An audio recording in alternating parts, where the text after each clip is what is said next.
and I can change the world. Live a little love, make it better if we try. Show a little love, let your love rain, let it rain down on me. Guys, I seem to have had a little bit of a break from my tachycardia, so I can stand up without my heart getting too high, so I'm taking advantage of that.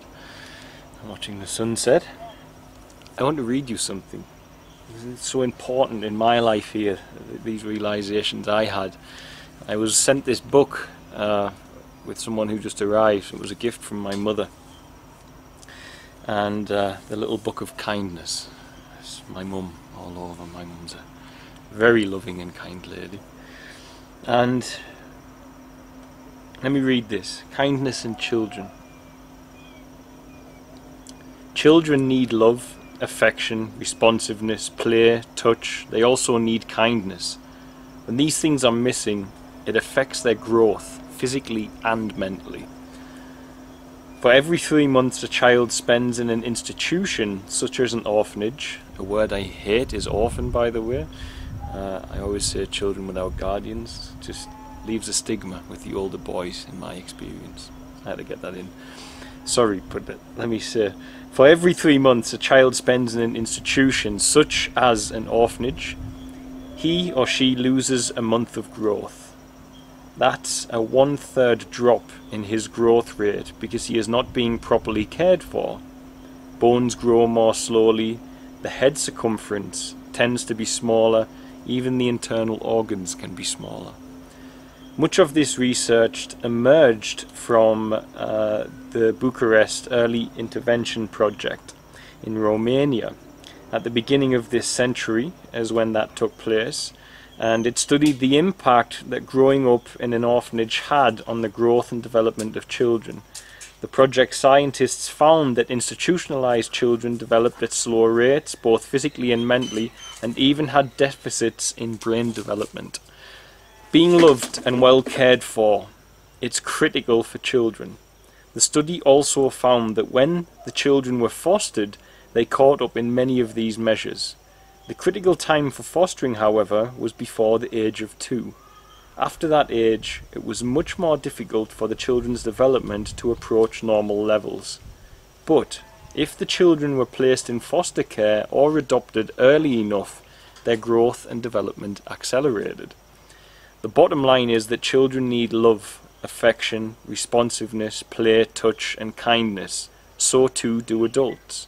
It's because we're all wired that way. Just as kindness is good for your health, its absence can be damaging. This is something I've learned and known is the nutrition beyond nutrition.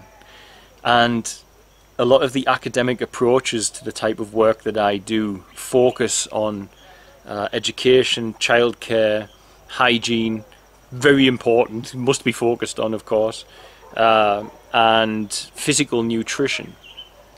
There's not often here in these institutions I found a focus on kindness. There's really genuinely not. And the thing that sets our model apart is the special needs children. We have qualified persons, degree qualified persons with special needs education, etc. We have award-winning qualified persons. One of our caregivers won Caregiver of the Year award for teaching a boy who can only move his head a new alphabet that she invented. He's now studying for his degree in Berlin. So, and he can only move his head. So he's been gifted a machine like Stephen Hawking's made famous. So the team has an immense skill set, but they work so efficiently and so effectively because of a blend of something different about what we do at our children's village. Now, first and foremost, the mainstay of our work is to keep children outside of institutional care. For all I don't like the word orphan or the stigma it gives, this is deemed as an orphanage by Tanzanian law. But we keep as many children out of that as possible, and in fact the children's homes only began off the back of doing that work. We started keeping kids out of child labour in school with foster families. And eventually it just got to the point where my first son Dominic was homeless and there was nowhere for him to go, and now he's here and he calls me father, as you know, many years later. There was just physically nowhere for Dominic to go, so he came to me, and that repeated itself over and over. There were places certain children couldn't go to foster families because of the trauma they'd gone through. Other children with special needs living out in the rocky terrain of Tanzania just were completely restricted to the house, and the local government and families and social welfare agreed something had to be done because most were just spending their whole time very vulnerable. And some were being attacked. We have 3-year-olds who were raped here, as many of you know. So bringing them into institutional care was a necessity. But I also knew from my research and visiting other homes the dangers of it. And the thing that set us apart, that was key to it all, is the fact that the special needs mothers live here at Featherstail, as in the mothers of some of these special needs children. And they know something. They have an element in them that can't be taught in university.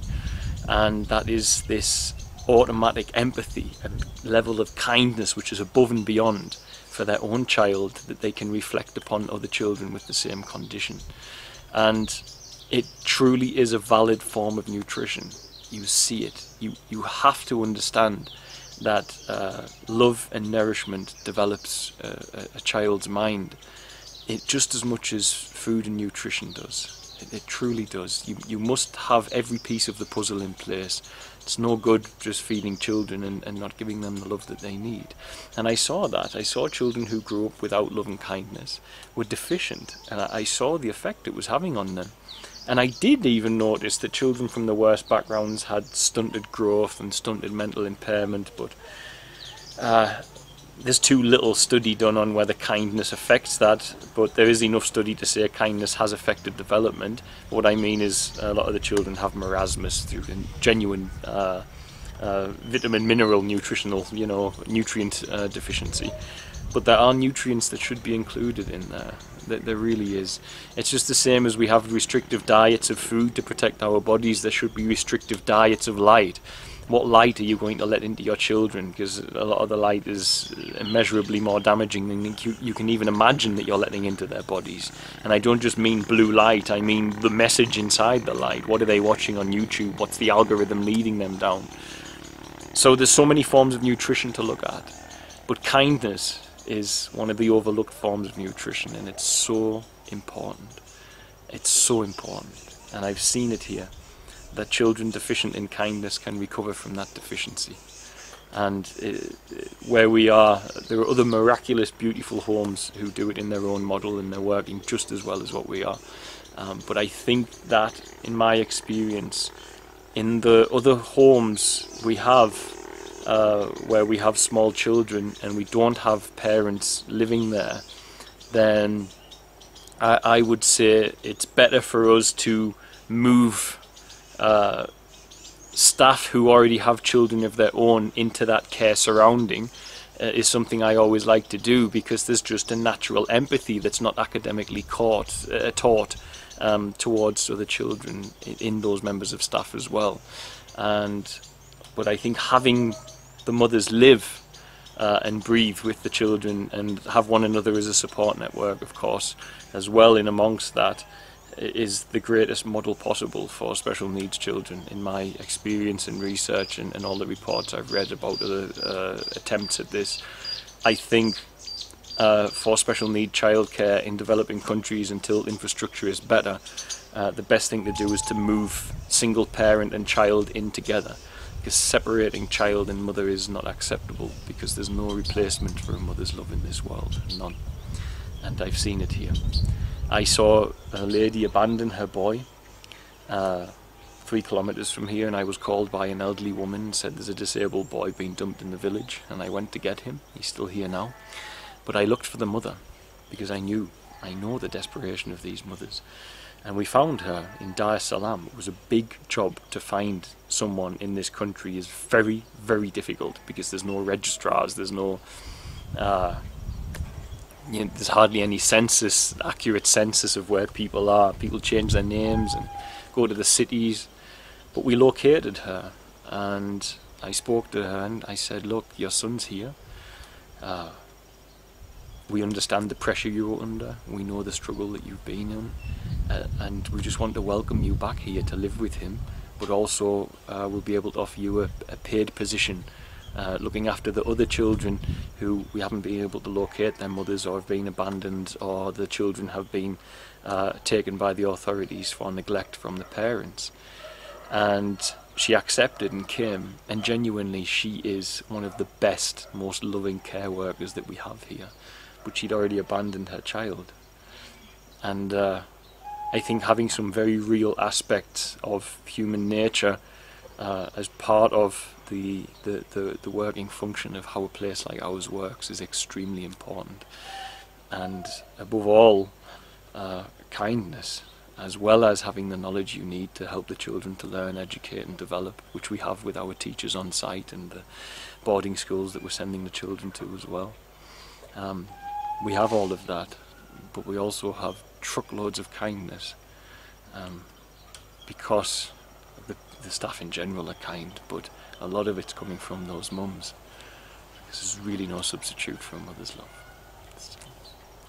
And I know, 'cause I miss my mum a lot. I love you all. Bye. Thanks for watching. Don't forget to like, share and subscribe, as it really helps us to grow the channel and with it help more children here in Tanzania. Also, don't forget you can support our work by sharing with children in crisis here, be it sharing for a particular need or even sharing one-on-one support for education, housing, food and medical care. It can be done for as little as the cost of a cup of coffee a week back in the West after all. Just visit www.sharetanzania.co.uk to find out more.